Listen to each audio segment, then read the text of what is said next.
Hey guys, welcome to Selvage Knits. This is number 4. We're still doing it. We're not going to stop until someone tells us to. At this point, I don't even think we're going to listen if they do tell us to stop. That's true. We're going to keep on going. We're so hopefully here. people will keep watching. So we are doing some different stuff today. We do not have a What's on Our Needles segment today. Well, and because we've shown you a lot of the things that are on our needles, and we're both still working on our throwback sweaters. Yes. And figured, you know, we talked about that a lot and didn't need to bring those back up today. Yeah, I didn't want to be like, hey, look at this same thing. But we actually have something kind of new today. We're going to show you some finished objects that we have. Yes. Things that we've been talking about, things that we have shown you a little sneak peeks of, things that you might have seen on Instagram, things that you might have seen us talking about in other places, and now we can show you the whole thing. Yeah. So, you want to start? Sure, I'll start because mine's not as exciting as yours. I think mine's exciting. Well, mine's it's exciting when you finish. I think that's the truth of it. So, anything you finish is exciting. I think it was in, what was it, the episode? Very first episode. It was the very first episode. I finally finished a day late and $1 short. Didn't make the cutoff for that, for the knit along. Well, to be fair, we were hosting the knit along, so you weren't really qualified for any of the prizes. I wasn't going to win anyways, but, and I had a baby in the middle of it. You need to be gentle with yourself. I'm going to give myself that excuse, but I did finish it. An excuse. A baby's not an excuse. It's a reason. It's a reason. Thanks. It's a reason. Okay, so I finished it, and I love it. It is the Wool and Honey Sweater by Andrea Mallory, and I made this in Magpie Fibers Domestic Fingering in the Tupelo Honey colorway, and I am in love with this sweater. I'm in love with the shape of this thing. I am. Are you petting it? I am petting it. I am in love with the shape of this thing. It is such a cute cut. We talked about it before. It is just so cute on. It is really, really cute on. It just has, this pattern is just so interesting and unique and like nothing else out there. But, like we've talked about it before, it just has, you know, it has that cool, get it up close to sorry, the cool faux seam happening here in the back. And it looks like something that you would see in the store. You know what I mean? Especially with the cut and the way that it fits. I'm definitely going to put a picture up here so you can see what it looks like on. I'm sure that you guys have definitely seen it because it's an Andrea Mallory pattern, but I'm going to put up a picture of myself in it because I'm very excited about it. Can you call it a faux seam though? I don't think it actually technically is. Isn't it a seam? Well, no, because you didn't actually seam it. Okay, it is working around. It creates what kind of looks like a faux seam because you're garter stitching. It wasn't an intentional. It's just where you switch. That's why it has that line. And that's why it has the line. But it's not actually hand stitched seam, so it isn't. I guess you're right. I just in my head semantics for. Yeah, but because Andrea does do a lot of faux seams. She does. I love the detail work on it. I love that particular line down the back, and I think it's probably. And it was funny because when I did finish this, and before I blocked it, I was like, this is really crappy. Like, I am not going to be able to wear this and have it look good on my new body shape. But it is not nearly as crappy once you block it. This yarn does grow. That is very pretty. Those colors are actually really pretty together. It hooked on my arm, so I just got it. I just ran with it. Sorry. I want to make a hat in that color now. Sorry, got distracted. But yeah, so this is it.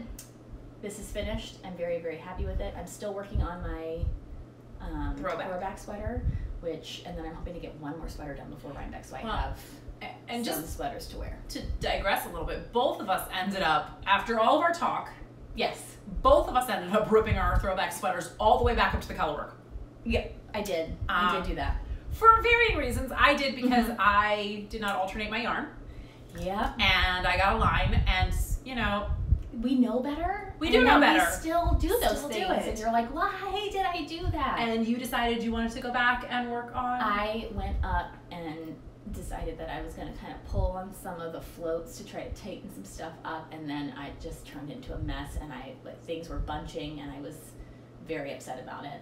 So with a very sad glass of wine, I sat on your porch and slowly ripped it out. We had a memorial service. Not really. I actually frogged mine. Because I alternated some but not all of it, I had like half of it on my ball winder and the other half because it was a tangled mess. But yeah, when you were texting me that night, and you texted me the full length of how far you had gotten. You had already gotten down into the ribbing. I know. I bound off. You had bound off. I bound off. I didn't. That makes it even sadder. I was already halfway through his sleeve. Oh no! And then I was like, can't do it. Yeah. Then you texted me that picture, and then the next picture, you know, I'm very tired. The next picture I got was just all the way back up to the color work, and it was just I was like looking at them and was just like, oh my gosh, it's so sad. But you know. See, I think that's going to lead me very nicely into talking to you about my most recent finished object. Because I'm a process knitter. You're more of a project knitter. I am very much a project knitter. I really enjoy knitting. And even if I don't have something at the end to show for it, I really enjoy just the act of knitting. Thank goodness.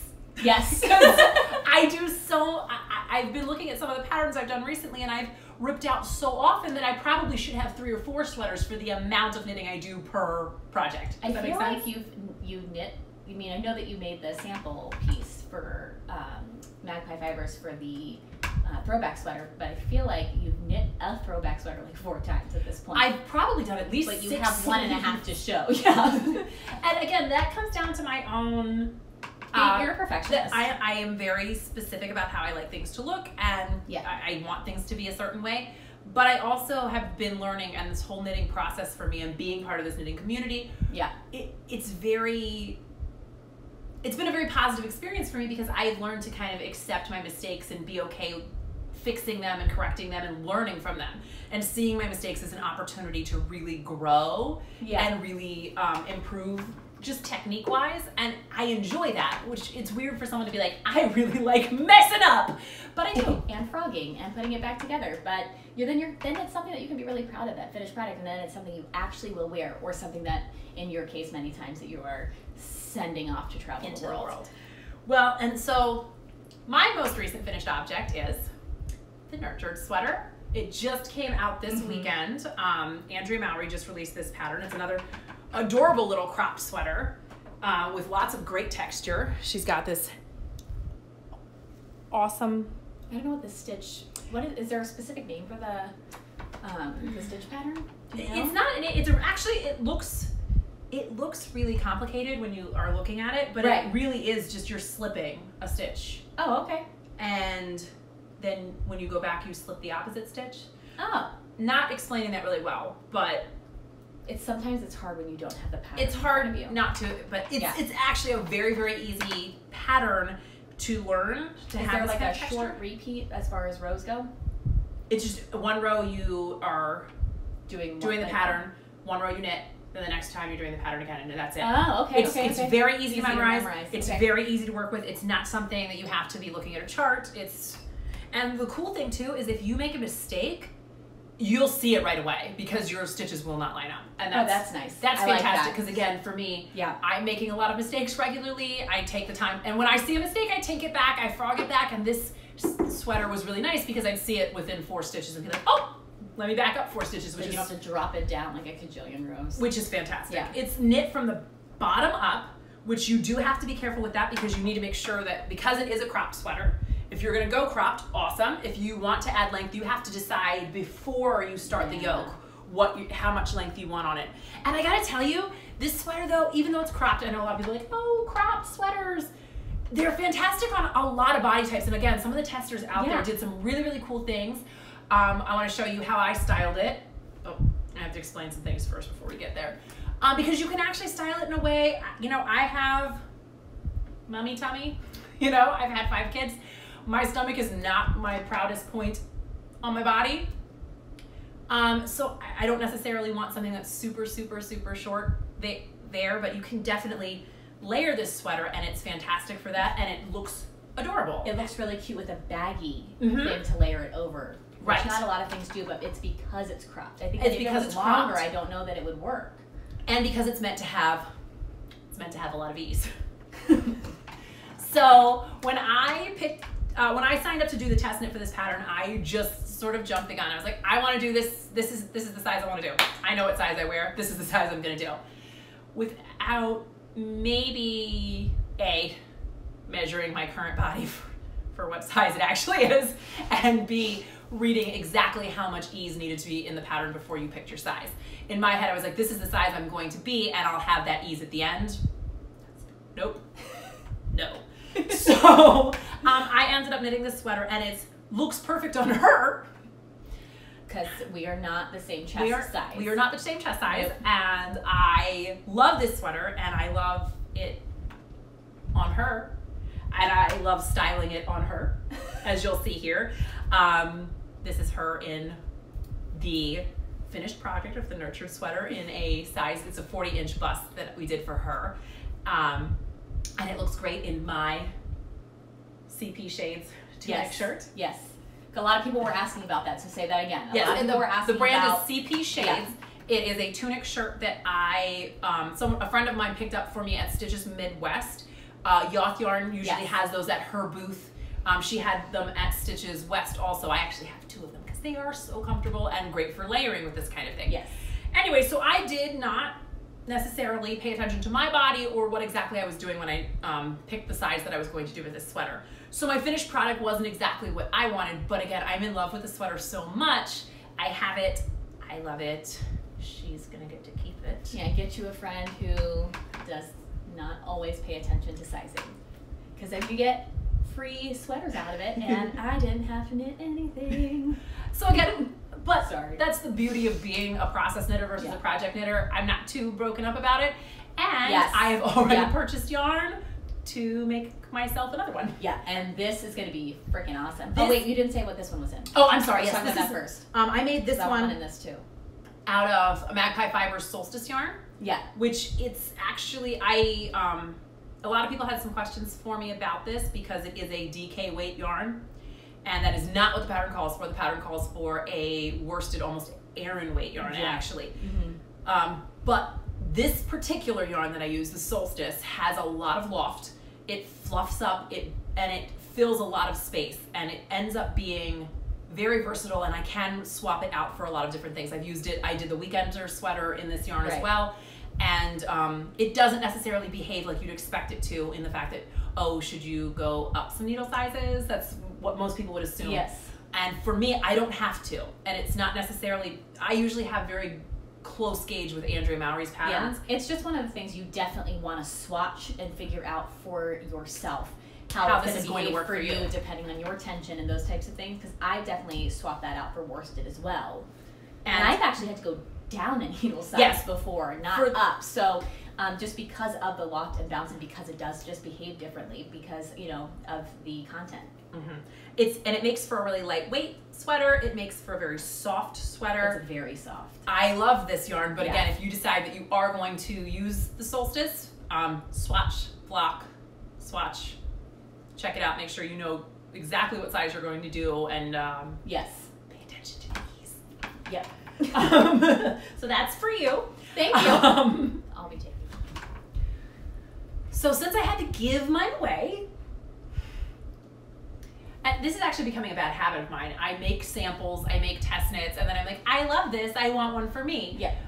This actually was supposed to be a Selvage. Thank God, again, that you really are a process knitter, right? Because I don't know how because I am the opposite. I am a project knitter, and so I don't, like, I've made a few samples, and I'm like very distraught when I have to give them away. But for me, again, it just gives me something else to put on my needles right away, and something that I already know how to do, and I kind of, it gives me a little bit of an opportunity to do things a little bit different and to tweak things and be really excited about it.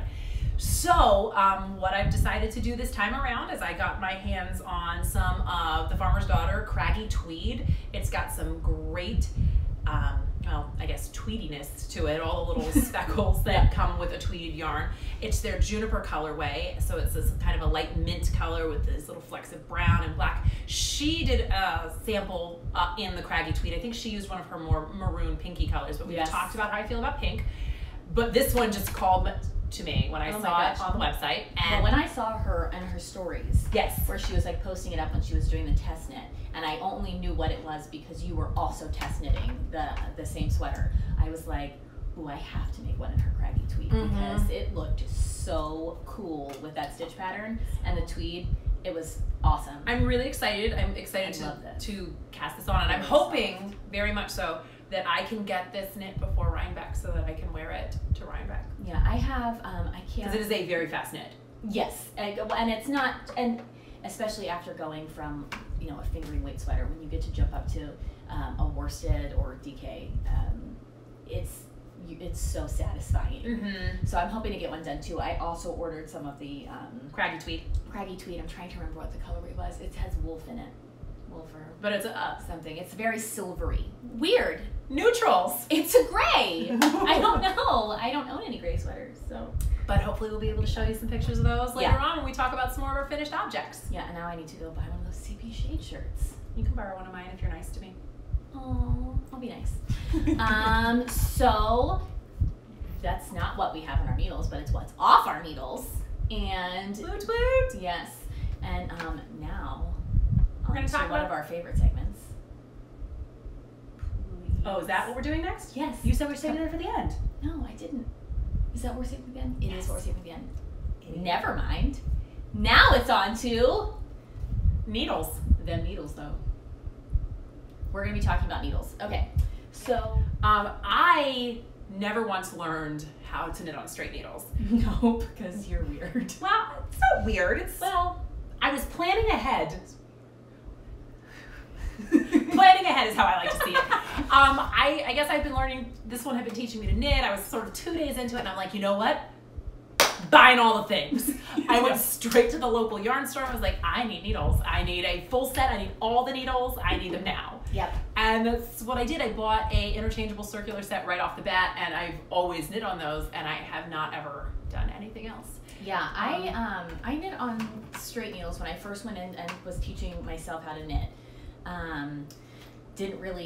Hadn't really gotten so far into it that I really knew what the interchangeables were for, that they even existed, to be honest. And then as I was, fine-tuning my knitting style, I realized knitting on the interchangeables was the best for me. So I went out and I bought a set of those as well. And I think it was wood. I think it was the knit picks. We both started out with knit picks. Yeah.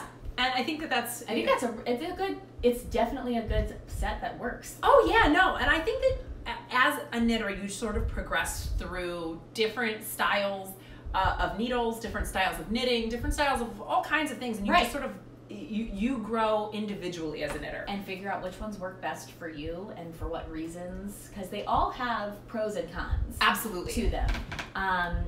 I wanted to be able to knit on the straight needles because I really wanted to do the lever knitting where they have to be really long, so you can put them under your armpit, or they actually even have those leather belts that you can actually put they have a hole in them so that you can lever your knitting in there.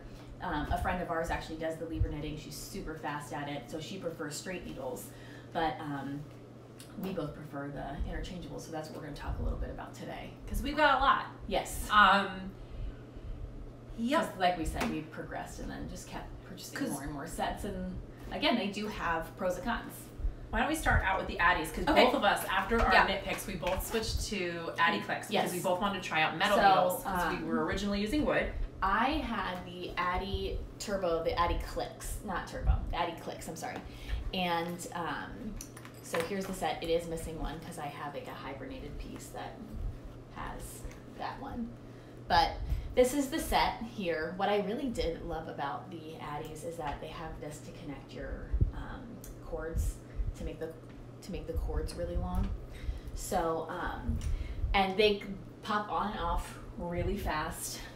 You don't have to worry about using a key at all for tightening or worry about them popping off, because that was one issue that you had with one, I don't remember which set it was, but you had one set where the cord was coming out. Oh, remember when it was my knit picks and it broke? Yeah, the cord, something happened. They replaced it. They replaced it. My cord broke. And I had 600 stitches on the needles at the time. Yeah.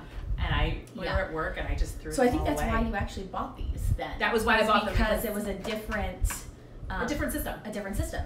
So for me personally, I like these. I like how fast you can do them. I like that you don't need the key. There's not as many pieces to it. The only thing is, for me, I'm a very tight knitter, and so if I do anything below worsted on these, mine gets stuck on that joint, because there is a little bit of a joint because of the way that it is attached on, because something has to go inside. It has a male and a female part. So that's what they call it. No, that is what they call it. That is what they call it. And yeah, I'm just a juvenile person, and I just laugh at things that are inappropriate. Sorry, guys. So there is a join there. And so for me personally, I can't, if I'm doing fingering, I cannot use these. So, but do you want to show how they click on and off? I'm sure people know. But no? Yes? No? Yes? You do your best. I'm doing it. All right, I'm going to use the biggest size so that you can really see it.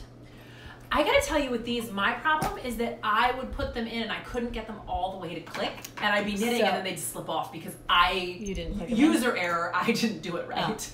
Oh. So you just like push down and then they actually just click on there, and as you can see, like I'm tugging on that and they're not going anywhere. So and then you can just pop them off, which is also really good if you have to switch needle sizes in a project. It's very, very fast, and you don't have to worry about getting the key out, unscrewing it. It is a very fast system. For sure.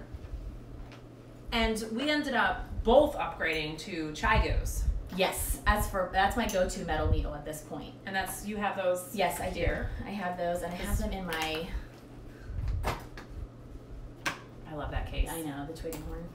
I want one, but I have perfectly good cases and I can't. So yeah, no, I have the twig and horn. By the way, is a fantastic case for the ChaioGoos. So pretty. Because it has the 3 different pouches up here once you unzip this. So I have for the small cords are here, and my larger cords are here, and then all my keys are over here, so I know exactly where all of them are. But I really, really like these. I think that it has a very minimal join. It's definitely the joint is very smooth, super smooth. Yeah. And while it is a key tightening system, I have found that it is a very good key tightening system, and more often than not, like I usually keep a key in all of my knitting bags, so I have one everywhere. Yep. But I very rarely need it. Yeah. I don't, and I'm one of those people when I knit. We'll have to show you guys how we knit one day because we all do it so very differently. Yeah. But I knit, I twist my wrists a lot, and it often will unwind a key tightened needle. Yep. Just because of the way I twist my wrists. Yeah. But I have found that the ChaioGoos more than anything else really, really hold that. Yeah, I think that they're like they're not blunt, but they're not too sharp. Because I've also knit with needles that have literally in very small sizes. Like I felt like I needed thimbles because they've been so sharp, which can be great, you know, especially when you're doing lace type work and stuff like that. But as a go-to, like these are not blunt, but they're also not crazy ridiculously sharp. But they're a good happy medium. They are a really good happy medium. So this is definitely my go-to metal. And then I decided you have a set too of the. Okay. I've been waiting for this moment. I'm so glad you're talking about it, not me. I'm gonna try to say this correctly. The Leica. I think that's how you pronounce it. I think if I'm incorrect, please by all means correct me. But I do love these needles so very much. They are the wood needles. I like to have a set of wood needles and a set of metal needles. If I am struggling to get gauge with one, I usually can get gauge with the other. It's nice to have the variety. I like to use wood needles for color work. I like to use wood needles for things that are cabling, but also anytime I'm working with anything that has silk in it. Oh, yep. Anything with silk, I want to use a wood needle so that it's not slipping off some more the metal. And these are beautiful. Can you these are just a gorgeous. And I'm sure people have seen these. Obviously, their French Supply sells them. You know, so many places sell them. And they're absolutely beautiful. They're beautiful. But the one thing I also like about these, and then it's also etched. Like the numbers are like etched onto it, so they don't fade. So I don't know if you're gonna be able to see that. But you can actually see the numbers on them, and these I've had them for a while. The numbers don't wear off. Yeah. What I really like about them, as opposed to my ChaioGoos, which I love and are again one of my go-to needles, is that there is only one size cable that attaches to them. For the throwback sweater, I realized this. I actually started on the ChaioGoos when I was doing the throwback sweater, just because it was what I had handy, and I realized that I was using size 7s, size 8s, and size 9s, and some of those were on a different cord. Yeah, the 7s and the 8s are on the small, and then the 9 jumps up to the large. And I like, when you're doing that much switching in such a very short amount of space, I like to be able to just screw it on versus having to switch out the whole set. Yeah, because that's what I ended up I made just 2 cords. So instead of switching them out, I had to do 2 cords. So I was like knitting back and forth on 2 different cords, which I wish I thought about that. But and I was thrilled when I was like, oh, I'll use my Leica needles. I'm so embarrassed. I like to say things correctly, but I'm pretty sure I'm doing that wrong. Norwegian. It's Norwegian. You don't speak. I don't. Region. But I'm trying to be respectful of it and saying it correctly and not just doing my Americanized lackey. No, I don't know. I'm not doing that. Is the point? I'm trying. Like. So, but I do love these needles. Highly recommend them. They are very much one of my favorite sets. Absolutely. And I use them all the time. I know. And then I have a fixed set of needles at the house as well for hats, and you get to use them for sleeves. I do use them for sleeves. And yes, that was a really dirty look I just gave her because I don't know why it works for her. There's things about the way I knit that are very different. It's dark magic.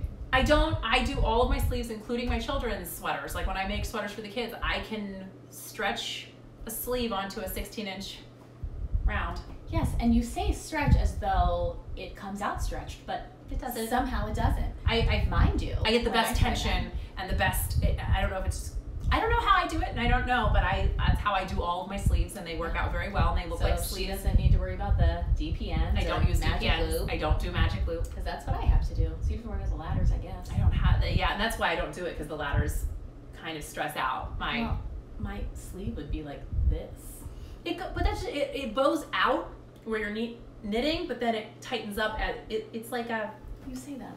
Yours does. Mine does. Yours does.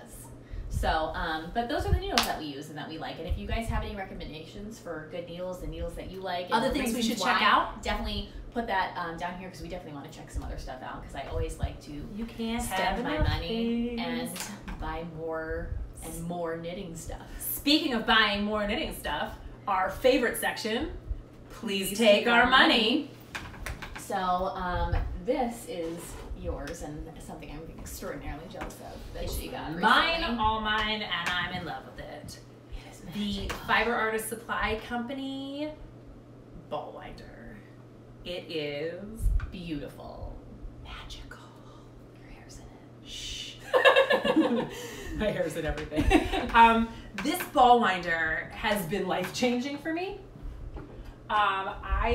Okay, we've talked about it before. I'm a mom, I got a lot of kids. I cannot have a ball winder that has to be attached to something because my children are little, wonderful demon children. They are feral. The kids are feral. I like it. I prefer demon children. Okay. No, I was gonna say free range. Oh. Okay, sorry. Whoops. You said it first. I did. My kids have the ability to get into everything and destroy said things. That's so everyone. And that is the fact. My kids are very young still, and while there are rules, they don't always follow them. Like, don't touch mommy's knitting stuff. Don't touch mommy's yarn. That is not a hat. Get it off your head. None of those things always compute. Yeah. So for me, having a ball winder that has to attach to a table, attach to anything that has to be screwed in, that's just an extra step. That's just an extra thing that I don't have time for. And if you leave it up. And if I leave it set anywhere, it's broken. It is broken. I've had a lot of broken ones. I've had a lot of broken ball winders. And I've tried a couple of the higher end ones thinking, okay, well, because I originally would get the really most inexpensive ball winder I could find, knowing that my kids were going to get a hold of it and try to eat it. So that it was probably not something I needed. I didn't want to put a lot of money into it. But then I finally decided, okay, I want to buy something that I can use and keep away from them. It stays high up in the closet where they can't touch it. And I tried out like a Stanwood, and that's one of the ones that has like the two rotary pieces going around at the same time, but it was still one that had to be hooked on. It worked really well. It worked lovely, and I got to try it, and I tried it for a couple of weeks, but it wasn't as great for me as this ball winder, because this is actually a tabletop ball winder. You don't have to hook it to anything. I can get it out, I can set it on the table, and I can just go. I don't have to attach it, I don't have to, it's like butter. This thing is so smooth, it's crazy. So smooth, it's so great. It winds the yarn so perfectly. I haven't had any issues with it whatsoever. And it's been just, it's nice and weighty. It is, it's just, it sits down on the table, you just wind it, you don't have to worry about it shaking. I'm in love with it, and it's been just... I know, because like at first I was like, I don't need one of those. You actually said that to me. It was kind of, she was kind of rude. Ones. I was being jealous. I was like, I don't need one of those fancy ones. Mine works just fine. And then I had needed some yarn, so I was winding it here, and then I was like, oh no, this is wonderful. And I was like, now I need one. So this is what I'm asking my husband for Christmas this year. It's awesome. I love that it's made of all wood. I love that the pieces are also, my husband was really excited about this, which is weird when your husband gets excited about your knitting tools. But he's excited because it's pieces that are replaceable. He would try, every time one of my my other ball winders would break, he'd be like, let me see it, I'm gonna fix it for you. You can't. You'd have to tear it apart. It's plastic pieces. He loves it. It's wood. And he's like, if something breaks on this, we can order a part and fix it. And you really can. The company is fantastic. They're very easy to work with. They ship everything to you. And I love this. I love that you can go from either side. You can go from either side. There's a peg that you can put in place to keep it in place, so it doesn't wobble. It is adjustable, so you can actually. One of the plastic ones that I'm using currently, they stopped the ability to be able to move it, so you can only do it from one side. Well, and it's adjustable in this way, so if you're using like extra huge, I don't know, you can't see the way I was doing it, but there we go. If you have like a ginormous ball of yarn that you're trying to wind, it gives you a lot of options. The one thing I did learn, and I watched a tutorial about this because I was a little confused, is you do not, it's kind of counterintuitive. You think that this needs to face in, and it needs to be as close to the yarn as humanly possible when you're winding it to keep the yarn hitting at the same place as you're winding it. That was a little bit of troubleshooting I got to do, but it was really cool because the Fiber Artist Supply Company has YouTube videos to kind of help you troubleshoot if you are having issues with it, which was really fantastic. That's cool. Because I was like, I don't know what I'm doing. And then I did, because I watched TV. And now you know. The more you know. No? Okay. I want to actually take a moment, and we're going to put in a clip of the actual winding of the yarn in there. It's probably here right now. Sound effects right now? Woo-hoo. Oh, what was that? That's not the right sound effect at all. I don't know. But again, it just does it so smoothly. It's actually like fun to do as you're doing it. And if your kids want to help, it's kind of hard to break. It's sturdy. It is sturdy. It's definitely sturdy. Also, this is where you wanted to ask for some recommendations on some Swifts. Oh yeah, because as I'm showing you right now the yarn that I'm winding, you might see that my Swift has been chewed on by, we're going to say it was an animal, but it might have been one of the kids. So I need to replace my Swift. So if anybody has any recommendations of good Swifts that they really love, that I love mine, but we don't know where they went. Remember, I bought mine from that local yarn shop that was up in Brunswick a long time ago, and it was by a local craftsman, and they're gone. So we don't know, and there's like no name or inscription on it, but I love mine. So yeah, if you guys have any Swifts you love, I don't think I would like an umbrella Swift just because, again, we've talked about put it on the table and leave it up. I need something that sits on the table. I like something I can put on the table and walk away. Well, not walk away. Do not walk away. Don't walk away. Don't. But I can put it on the table and then I can take it off the table and put it up high. Yeah. So so that is our Please Take Our Money. This is awesome. You definitely want to buy one. I want to buy one. Put it on your Christmas list if you need to. That's what I'm doing. This is the perfect Christmas present. Yes. Husbands. Or birthday, anniversary. Yes. Baby shower gift. Because, the baby doesn't need anything. You do. Well, but the baby needs knit things. There you go. If the mom knits, then she needs this to wind the yarn. So it works. It works. It works. But that's all for us this week, right? Yeah. No. Well, we also wanted to give a shout out. Mindy. Yes. Mindy is one of our followers. She commented last week about what to wear to Rhinebeck. She gave us some really great tips about actually going ahead and layering, making sure that you're wearing a long sleeve cotton tee and maybe being able to alternate between a tank or a t-shirt also because the weather there is so fluctuating. Throughout the whole day. She said it's cold in the morning and then it can get hot and then it's cold at night. And so the temperature shifts are huge, so to layer. So we want to say thank you very much, Mindy, because we did not know that, and then I would have been miserable because I would have been really hot, and I do not do hot well. You don't do hot well. I don't like to be hot. But we also would like to ask you guys, please tell us more about Rhinebeck. We've never gone ever. Where should we eat? Where do we eat on the way up? If anybody is coming from Maryland or further south that knows going up from Maryland north to New York, let us know if there's any cool places to stop, any places that we should see. Any places that you want us to go review and check out, we can do a little.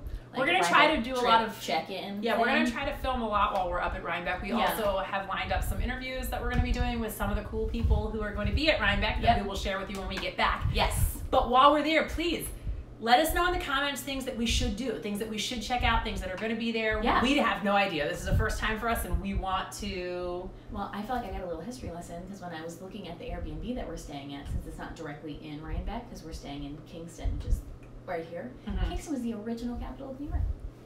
Look at you. Did you know I did not know that. We learned things. And if I'm wrong, please correct me, but I'm pretty sure that's what I read. Wow. So, thank you guys so much for tuning back in. Again, definitely give us some suggestions for what to do while we're in or on our way to Rhinebeck. Let us know what to do. Hashtag Selvage Knits. So we can see what you're doing. Yeah, what you guys are doing, what needles you guys use, that type of stuff.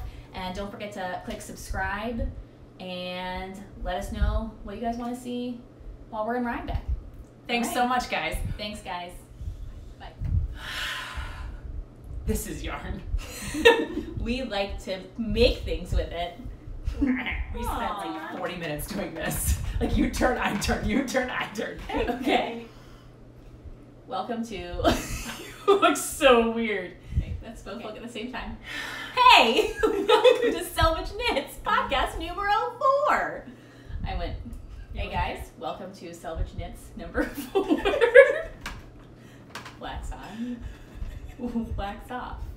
Stop it! It's so hot. I know, I'm sweating. Can we open? Okay. Are we? Yeah, it's a good thing that we do not have to pay for it. Maybe put this in at the end. Hey. Okay. I think that worked, right? Yeah, I think we're good.